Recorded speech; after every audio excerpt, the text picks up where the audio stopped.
our new product, which is name is Reverse Visualizer, and we call it as new WebGL application based on Cesium. And my name, everybody call me Red, and I'm the Eukarya product designer. I think I'm the only designer to come to FOSS4G to do some speech talks. Yeah. And let's start. And so first, today, I want to quickly share about who we are and what is our visualizer, the service is, and the main features of visualizer, and finally, we quickly share about the next step of our product. So who we are Eukarya. We are a Japan-based company, and I think you already see our reverse everywhere and all our members. So we are a small startup company. We're based on Tokyo, and we work for GIS, and we we have 5 or 6 years already, and we join FOSS4G 3 or 4 times to improve our product. So next topic is what is visualizer? So you can see this is our reverse ecosystem. We have many services. We have visualizer, we have CMS, we have flow. Each service has different functionality. Today we're talking about visualizer. So visualizer is kind of like a WebGIS tool, allows user to upload your data, to show the data, and then publish it. And our goal, our target actually is try to develop some tool is easy to use. So we hope our user don't have our user don't have much GIS knowledge. So we hope we can create an easy UI. They can click it and drag and drop maybe and add some data, then publish and easy change the style.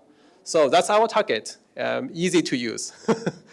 Then you can see this is our new logo and our new map engine in the future. So you can see this basically our UI, and we try to make it as easy as possible, some place scene settings, layers, you add layers and toolbar. You can draw something, earth, and you can inspector here and add layers and also add changes styles and change to other functionality, like Blender. So quickly talk about our system architecture and our tech stack. Basically, we follow client server architecture. So basically we have front end, back end, database, quite traditional. And for the front end, we use React, TypeScript, Apollo, and Cesium, of course. And backend, we use Golang, and we use MongoDB on database, and we use GraphQL to connect the front end and the backend. Yes. So that's the architecture. So now our product is become to the current version is become the beta 1. And all the data is open source. You can click it. GitHub is Reverse Visualizer. That's our whole repository. Server side, website. Server is backend, web is front end. You can see all the detailed document things here, and you can click it. Then will come to our document. So now we support a very easy setup for your local environment, and just use a Docker service and download and set up a backend, set up the front end. Then you will have it. So this is the local environment. It looks like this. You have dashboard. You can go create new project. You can go to asset, upload all the data, and you can also add a plugin something. Okay, let's continue later. Let's talk about main features of Visualizer. Actually, we have 3 main features. One is layer system, like any other service. Second one is a scrollable storytelling system. We can use it to tell a story, like on the Earth. Third one is plugin system. So first, let's talk about layer system. So why we need to create a layer system? Because we have two requests, may request from our client or our project.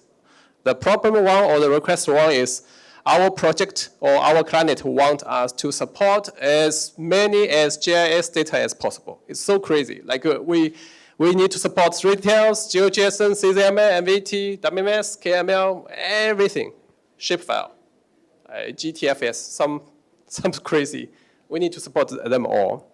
The second problem we are facing is like even for the same file, where our client or our project hope us can change the style. So you can see these buildings and these buildings and this building, they are the same file, but we need to change the style. Like it's with texture, okay, and this is change the color based on the building's height.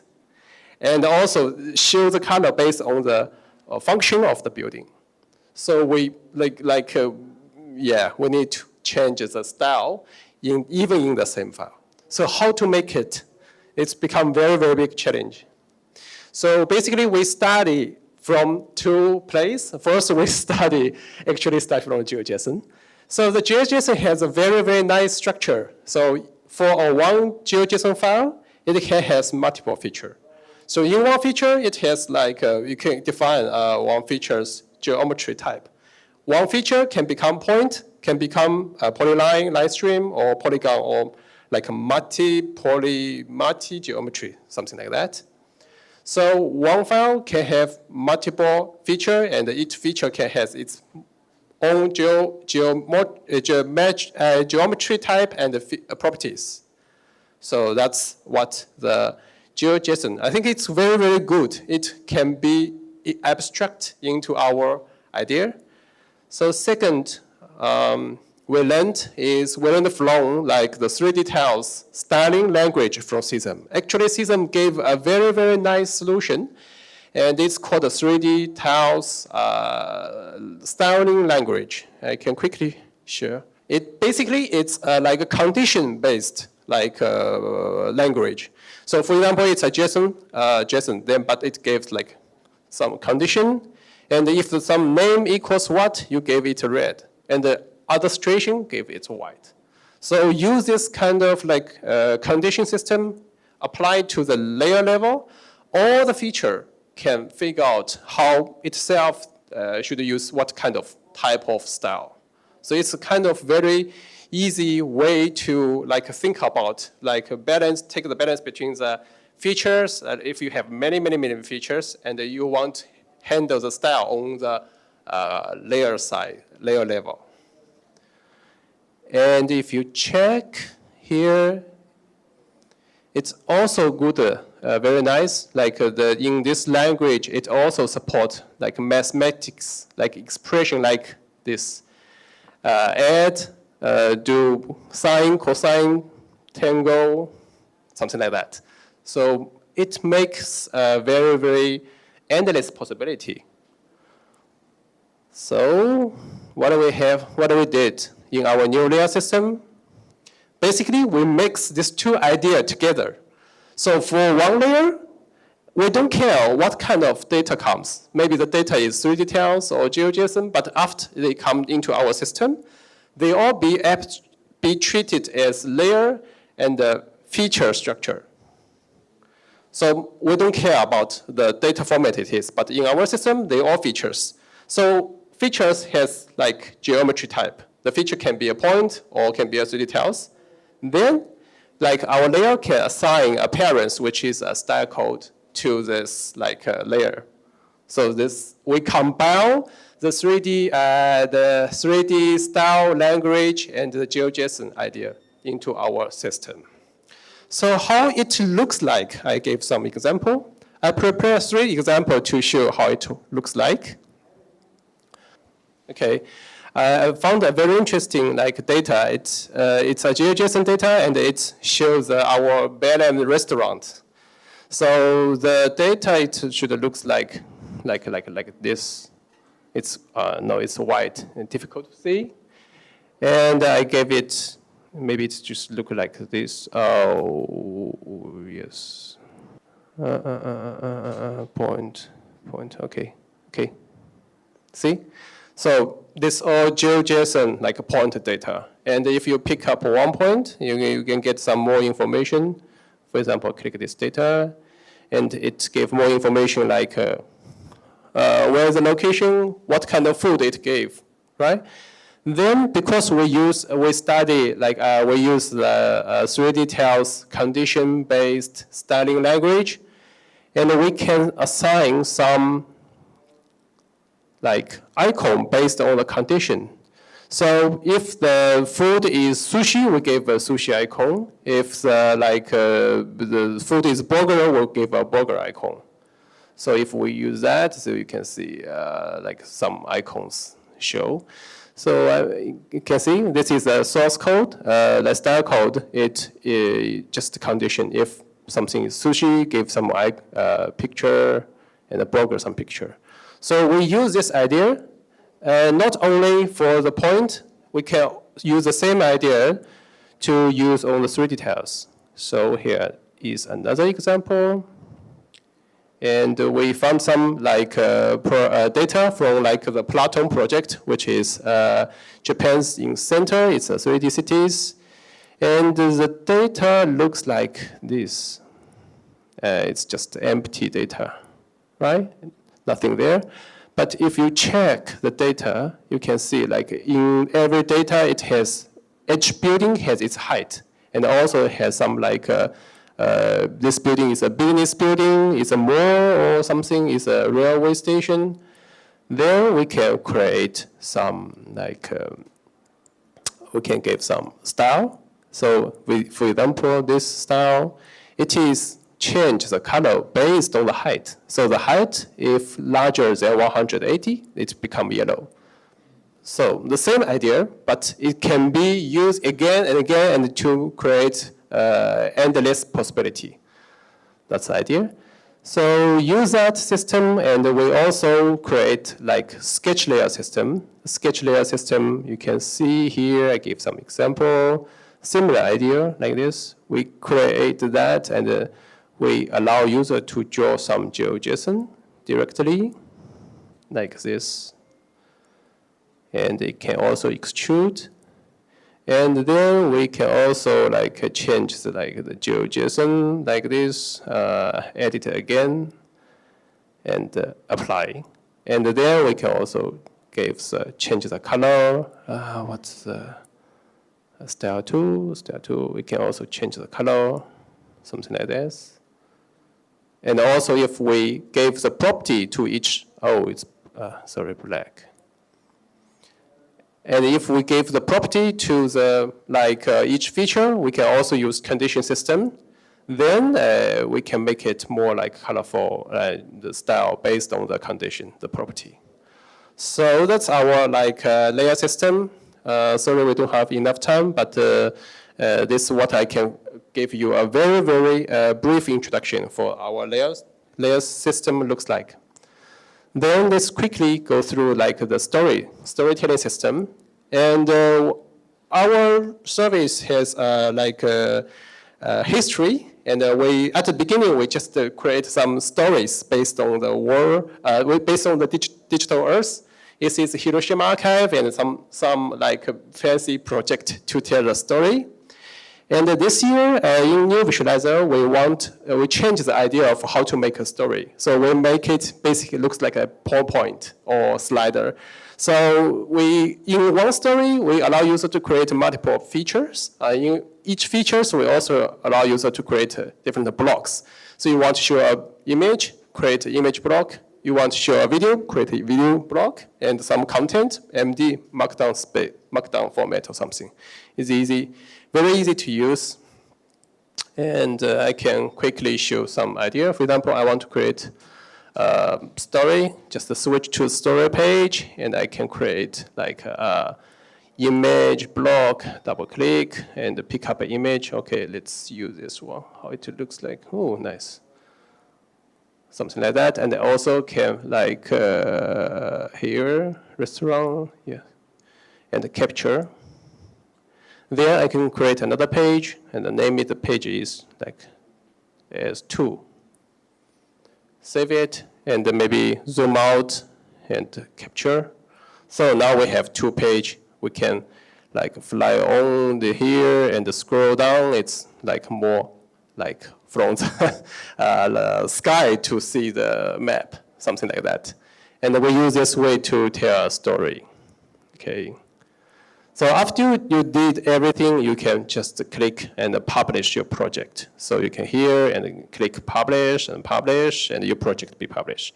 And it clicks like the URL. You can see your project is online, and everybody can like get your project by the URL. It's very, very, very easy to use. So that's our storytelling system. What you need to remember is we can create PowerPoint on our digital earth. Okay, the third one, well, we don't have much time. Finally, it's like our plugin system. So we always like receive some request is our user want to build their own functionality. They want, for example, they want to create a filter. So like they want to filter all the layers based on their request, and also they want to choose different map, or they want to add a 3D model on their map or something. A lot of like different requests, and but our system is one system. So how to make the system make everybody happy? Basically, we found a solution is we must support a plugin system.